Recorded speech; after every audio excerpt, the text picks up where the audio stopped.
মামলা থেকে দুর্নীতিকে total zero টলারেন্সে নিয়ে আসবো, দুঃশাসন দূর করব। শুধু একটি দুটি অফিসের কথা অনেকে বলে, ভূমি অফিস আর এই অফিস, নাম নাই বললাম, সকল অফিসই আজকে দুর্নীতিতে শীর্ষে।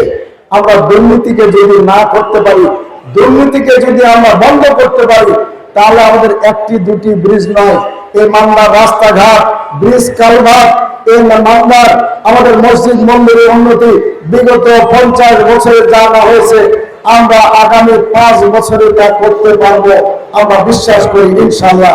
মামলার রাস্তাঘাটের পর আছে মামলার ব্রিজ, কালভার্ট।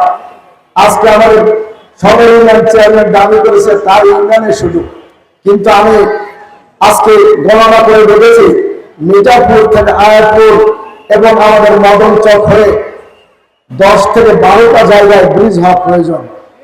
আমি যদি মামলার এমপি হই, সর্বাগ্রে সর্বপ্রথম আমরা ওই প্রসাদপুর মেডিকেলের পাশে দিয়ে খাওয়াঘাট, এখানে একটা ব্রিজ করব। এরপরে এর পাশাপাশি অথবা একসাথে যদি সম্ভব হয় তাহলে জোকাহাট খাওয়াঘাটে একটা ব্রিজ অত্যন্ত প্রয়োজন।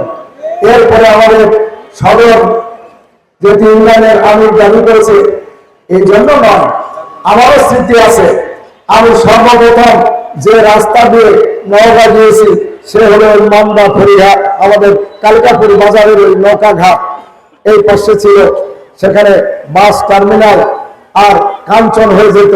কাঞ্চন থেকে সেই কালিকাপুরের আদি যুগের রাস্তাটা আজকে করুণ চিত্র আমাদের সদর ইউনিয়ন চেয়ারম্যান বর্ণনা করলেন।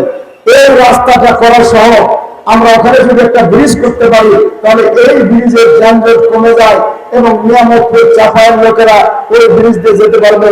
কাঞ্চন থেকে সতীহাট হয়ে যদি ওখানে একটা ব্রিজ করতে পারি, নিয়ামতপুর এবং চাপায়ের রাস্তাটা পথ কমে যাবে এবং আমাদের এখানকার যানজট কমে যাবে। কি বলেন, ঠিক কিনা?